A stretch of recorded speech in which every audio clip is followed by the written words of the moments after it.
doesn't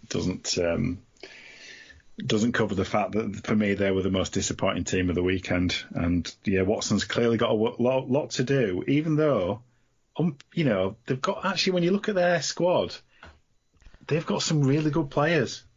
I think they were a bit over the top saying top 4 in the commentary team, but they do have some quality players, and they've got quite a way to go, I would say, to get to become properly competitive. Yeah, I mean, I picked Huddersfield for this game, but I didn't know Caesar wasn't playing, and if I had have known that, I would have picked Hull because I thought it would be close. But actually, it wasn't close, was it? No. Kenny Edwards sin-bin, I get it. I get why it was given. I'm not so sure.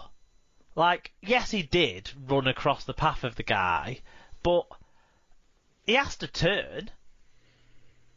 Yeah. And what you're saying, no, you have to turn the other way, just in case we can say it's a pressure. I don't know. I thought it was a touch harsh that it was a sin-binning. I thought a penalty could have been sufficient on that, but still, he did run across a guy who was potentially going to get to a ball, I suppose. So I get it. I just sort of felt it didn't feel like it was the most blatant of ones, but then it's Kenny Edwards, so he clearly did it deliberately. But his reputation precedes him, no doubt. Ricky Latelli getting injured in scoring his try. Apparently he's going to be out a couple of weeks. That's not great because they didn't really use him to his fullest. Let's not take too much out of that James Gavay try, because if we do, we would be saying Hull aren't all there defensively, but it was right at the end of the game and the game was done, so let's let them off on that one, I think, on this occasion, and see what happens down the line, because for most of the game they were impressive defensively. Their intensity was certainly impressive, and they were by far the better side. Yeah, can't argue with that at all. What about the last game of the weekend? Yeah, the last game of the weekend was Castleford against Warrington. It was 14-4 to Cass at half-time and finished 21-12 to Cass. Chris Kendall was the referee. Again, we got the stats late, but individually, Jordan Turner, 2 tries, 200 metres. Who'd have known he was the explosive winger that Cass were looking for? Daryl Alfort's 185 metres. Peter Matautia, 165 metres, despite looking injured for most of the game, so credit to him. Ollie Holmes, 1 try and 119 metres. For Warrington, Darryl Clark, 1 try and 176 metres in 50 minutes. Why wasn't he on sooner? Toby King, 1 try, 122 metres, 4 successful offloads. Mike Cooper, 47 tackles and 117 metres and 1 impressive bowl cut. And Chris Hill, 49 tackles, 103 metres and 3 successful offloads. So Carsten says, Cass pissing the league and Warrington not having their year. Rob is happy and I'm enjoying my Twitter timeline. Will reality hit next week? Have Cass got any goal kickers left? Does Warrington even have a good goal kicker? Lots of questions. I don't understand why Matautia took over the goal kicking when O'Brien went off. I'd have thought McShane should have been the goal kicker from the off in that game. Anyway. Yeah. EFC78JU said, need to do better on Good Friday. Dreadful performance today. We were just rushing it to score the tries and it was panicking during attacks. I do not blame Stefan Ratchford and Gareth Widdop on missing the conversion kicks. At least we got 12 points on the board, but not the result we wanted. Fat by Rob says, Operation Piss the League is up and running. Not even an offside try and a well-placed knee to the back from that grubby old man could stop the mighty Tigers from getting the win. A kicking masterclass from born-again Truman, a great try from Man of Steel Evolds, and a couple of debut tries from Turner were the difference. To be honest, the scoreline flattered Gail from Corey's team. Who needs wingers anyway? #Coif. Lee Whitnell said, this was a carbon copy of our late season displays last year, panicky in defence and clueless in attack. Our 2 NRL seasoned half looked incapable of building pressure, and we seemed to, again, gone for chuck it about on the last and see what happens, and kick it to Toby as our only attacking options. Cass were better than us in every way and deserved the win. We've got a fucking ton of work to do. And David Hunter says, maybe us Wire fans weren't negging our team. We may be right.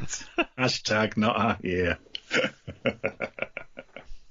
Well, it was definitely not their game. And even though it was close-ish for the first 20 minutes or so, and even though Cass had the setback of one of their halfbacks going off the field with a head knock, it seems like Gareth O'Brien will be fine though. But they had to shuffle around. Luckily, they had two hookers on the bench that they used and just running forward, so it wasn't the biggest disruption that it could have been. With McShane slotting in there alongside Truman, but yeah, it was impressive from Castleford. I thought that. I thought the setback of conceding a try after they'd just scored a try, things like that could sometimes knock a team back. But no, I was really impressed by the attitude, if nothing else, of this Cass side, which I've got to say last year wasn't something I was impressed by Castleford other than McShane, and this year, credit to the way they've started, although they did start a bit like this last year, so yeah, time will tell, but impressive stuff. It was a good start. I thought they were probably my team of the week. They looked the most dynamic. There's no proof yet that they're not going to piss the league, so we'll wait till week 2 for that. But yeah, as you said, they adjusted to loss of injured players. Yeah, for me, Cass looks incredibly impressive. Although they obviously didn't score the best try of the game. No. Darryl Clark was a huge difference maker when he came on, and I don't think there would have been a game without him, because I do think it threatened to be a game when Darryl Clark scored that try and got it to 14-8. And what was really impressive about it was Jason Clark's part in it was quite good, but Darryl Clark, the acceleration, that point where it just looked like Truman was about to sort of snap him up, and then it looked like Olferts was going to get him when he was coming across. And Evalds was in the picture too, and he just found another gear. And it was huge. That acceleration was just something else. It was remarkable, I thought. So, and I did think Darryl Clark was good. I actually think Widdop deserved some credit from this game in the way he put himself about, not necessarily the way he delivered all the time, but he was showing the right intensity, and I think he was showing some leadership, but there's still huge questions about Widdop and Austin as a combination for Warrington, which this game didn't address. I mean, they were still that Warrington team that doesn't really have an attack, certainly a coherent attack. I mean, Toby King's try, someone was offside, but what Toby King did in that was not a questionable act, and that was brilliant. And there's a bit of that from him, and you get the odd flash of Matty Ashton running into the picture with his pace or what have you. But I mean, I'd be tempted to drop one of the two wingers at Wire and put Matty Ashton on the wing, because he seems to have more spark than those two seasoned players have got. But from the Cass side of things, Truman was outstanding in the first half in particular, and I'm starting to think, is Truman better with a more functional rather than commanding partner? So like O'Brien and McShane, both of them were there to kind of let Truman play, rather than Richardson, who I feel sometimes tries to compete with Truman for being the main playmaker, get the limelight and all that sort of stuff. And I think letting him play was the right thing to do, because Josh Charlton should have done much better with his kicking game, but his kicking game was really good. The weight on some of his kicks, it seemed like from that distance and the way it hit his boot, it should shoot dead, but he was judging the wind better than anyone else did, I think, this weekend, because there was a lot of that on Saturday and Sunday that affected things. But I'd have given Truman man of the match. I know McShane was really good in the second half, showed a lot of control, and did outdo Widdop in those things that I just credited Widdop for. McShane outdid him with all of those things because his execution was a bit better too. But I'd have given Truman the man of the match. without a doubt. Yeah, I mean, obviously Charnley had a bit of a nightmare in terms of his defensive work. Yeah.